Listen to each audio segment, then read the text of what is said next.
anachronism, which is the business of reading later views back into earlier contexts.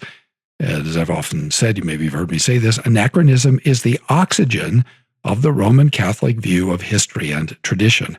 Anachronism, again, is reading later developments back into earlier texts. And it's very valuable to Roman Catholic apologetics, but it's poor history. It's like talking about Thomas Aquinas' view of jet travel. That would be an anachronism, right? Well, it's not possible for Thomas to talk about jet travel. It didn't exist, and no one had even conceptualized it. Probably jets had not been considered. There had been people, or would be shortly, people talking about mechanized air travel. That's true, but not jets. You see what I mean? It's like asking which kind of interstellar propulsion you favor.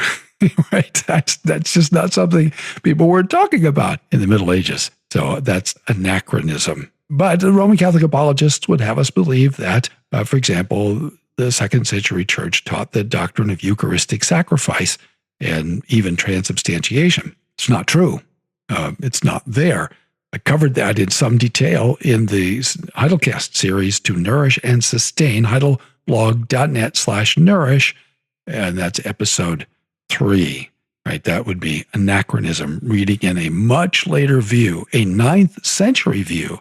Transubstantiation is a 9th century view. It was developed, or at least articulated at length for the first time in the 830s.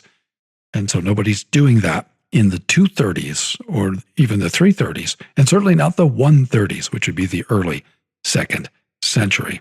And nobody's talking about Eucharistic sacrifice. That is, that we're offering the body of Christ as a sacrifice in Holy Communion.